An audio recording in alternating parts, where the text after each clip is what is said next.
Hello, and welcome to Xtalks Spotlight, illuminating insights from subject matter experts and industry thought leaders. I'm Sonia Hunt. In this episode, we're asking the question, does CNS drug development need to evolve to include objective, longitudinal, and broad spectrum data? With more, here's Aisha Rashid. Thank you, Sonia. To date, the lack of objective longitudinal measures in CNS clinical studies has resulted in less than 6% of drugs in this space making it to market. What if your team could capture objective physiological and behavioral study data from a diverse group of patients on an ongoing basis without them having to leave the comfort of their own home? Could you escalate discovery of the next breakthrough treatment by streamlining your study timelines and costs? In this Xtalks Spotlight edition, we're delighted to have Dr. CJ Barnum, Vice President of CNS Development at INmune Bio. Dr. Barnum is a neuroimmunologist with broad expertise across neurodegenerative and psychiatric diseases, holding multiple positions in academia and industry. Thank you for taking the time for this Spotlight interview, CJ. Thanks for having me. To start us off, a recent Xtalks webinar survey indicated that 47% of respondents agreed that infrequent measurements and assessments during clinical studies have had the most significant negative impact on their company's CNS drug development efforts. I'm curious, CJ, do these results surprise you? No, this is an excellent poll question and something I don't think we talk enough about.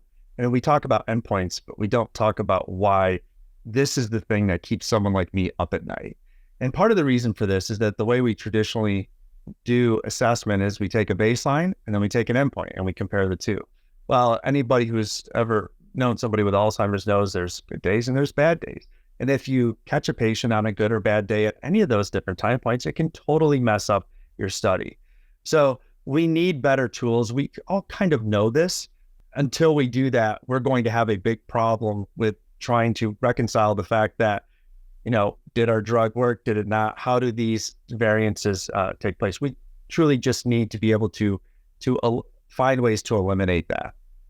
I'm wondering, to what extent does the low approval rate of CNS therapies speak to the need for a new approach to drug development in this space? Oh, that's another really good question. And one of my favorite ones. There's a lot of ways to look at that. One of the ways is how we think about developing new medicines. I'm going to set that aside because that's a soapbox I really like. It doesn't really fit what I think we're talking about today. But I think, from a clinical trial perspective, I think we could learn a lot from oncology trials. I think the biggest problem that we have is we treat it as a homogeneous disease, right? So all patients with Alzheimer's get recruited, they get lumped into the same study. But as each of us know, if you have 100 different Alzheimer's patients, you've got 100 different versions of Alzheimer's.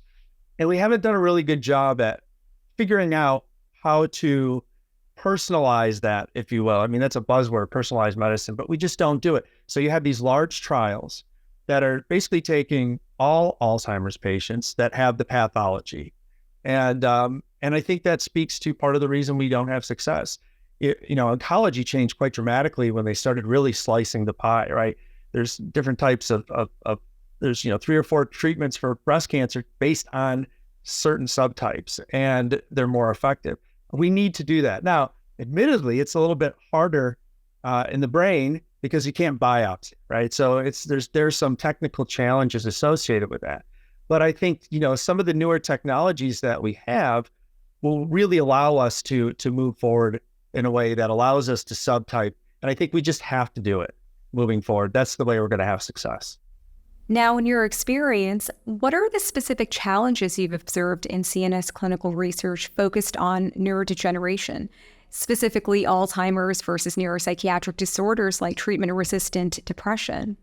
So I think part of the answer to that is it depends on how you're developing what your drug treatments are, I think. So let me give you an example. So we have a product that targets inflammation in patients.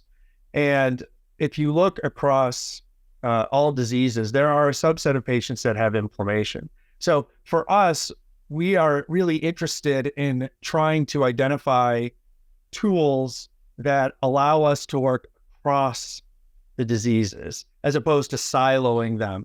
where another company may have a singular product for Alzheimer's and their challenges are completely different. I think another specific challenge that we face is because we have all these tools that are routinely used and have anchored the field, how do we bring new tools in, right? So new biomarkers, new cutting edge biomarkers, new endpoints that are specific. That has challenges not only at the level of making sure that you have enough information so you know how to do the study. It has applications to how the scientific community views the data from that, and then the obvious regulatory aspects of it. And one of the things that I'm convinced of is that there are tools out there, both biomarker and clinical assessment tools, that will allow you to get the information in a shorter period of time with fewer patients. And I think we have, as an industry, we have to do that. We have to make sure that we're doing what's best for the patients, that they're not doing, 2-year trials if they can do 6-month trials. We have to embrace these new technologies that are many times less evasive and fun. And we just have to commit ourselves to doing that. And unfortunately, that's the onus is on small biotech to do that. And there's a lot of reasons for that, and some that, quite frankly, make sense. But I don't think we're going to make the progress that we really want until we really embrace these new tools and technologies. And with respect to existing tools and technologies, what do you think the value of EEG is in the context of biomarkers? It's interesting. EEG has been around a very long time, and it has been used extensively in psychiatric illnesses to understand it, mostly as a research tool. Problem is, in the past, it's been difficult to fit into the clinical trial space. Turns out that EEG gives us a lot of information that is really important as it relates to how a therapy may change the patient in a short term, and how it may organize their brain differently over time. So sort of the symptomatic versus disease modifying. The beauty of it now is there's technologies that you could actually bring these at home. They're easy to use. The patients can do it themselves. And some of the companies one particular that we're working with, Cumulus, has a platform that comes with it that allows you to assess multiple digital biomarkers. And in some cases, do that in context with EEG.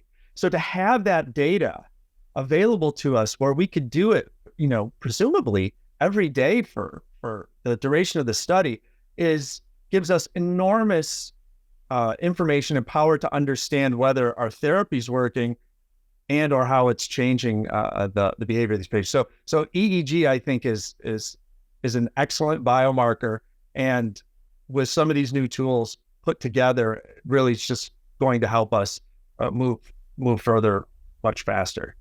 In October 2023, INmune Bio presented data in collaboration with Cumulus Neuroscience at the annual Clinical Trials in Alzheimer's meeting in Boston, which confirmed that it is feasible for patients living with mild to moderate Alzheimer's to use the Cumulus Neuroassessment platform to provide objective, frequent, and patient-centered tracking of functional neurophysiology that is reflective of cognitive function in their day-to-day life. From your perspective, CJ, what are the key learnings from this INmune Bio study? Yeah, so this is a great question, and this was really important to us. As I mentioned a moment ago, EEG has the potential to give us information that we've never had before. But the question remained, well, patients that have dementia, can they use it? Will they use it? How will we be able to do that? So that feasibility piece is important to be able to implement. It's one thing that it can provide it. It's another thing if patients will do it. So to be able to show in patients that have, moderate as far as moderate Alzheimer's disease will use this and can use this is really the one question that we needed answered. And I think, this is really exciting, not only for us, but for the field, because now we have a tool that can capture all this information, and we have evidence that it can be captured. It's feasible to do that. And I think this is, really, really important. And finally, why and how is INmune Bio thinking differently about drug development? Yeah, good question. The simple answer is because we have to. We're a small biotech company. Like all small biotech companies, we're constrained by resources. In the Alzheimer's field, for example, the typical trial is 1,000 patients in 18 months. Small biotechs can't really do that. So you need to be innovative. You just have to be innovative.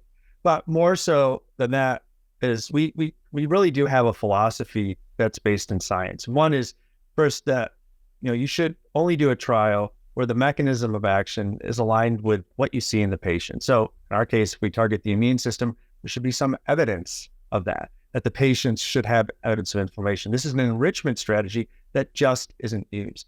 We also think that you need to use metrics that are relevant to the mechanism of your drug, not just those that are used, right? There has to be evidence that you see these mechanisms or in patients, but they really have to define your drug. So I'm targeting inflammation. If I'm doing that, my biological endpoints shouldn't just be amyloid and tau. It just doesn't make any sense. And I don't think that's done enough. We believe you have to be progressive in design. And this sort of gets to the first comment is, we don't have the luxury of doing a $150 million phase 2 proof of concept study. So you have to use things that will help you move the field forward, get information quicker, and go from there. And the last thing is, you got to err on what's best for the patient, not just for the biology. So if you can do a 6-month study, you should. You shouldn't do a 12-month study. And this has benefits for getting drugs quicker through the pipeline, which is a common complaint that we see. So we just have to, a small biotech, and hopefully if we have success, then this will be contagious. Well, thank you very much, CJ, for speaking with us today. We really appreciate your time and insights. Thanks, Aisha. It's always a pleasure to talk with you. We look forward to learning more about Cumulus Neuroscience's work in CNS clinical research. Thank you all for joining us for this Xtalks Spotlight feature. We hope you enjoyed the discussion.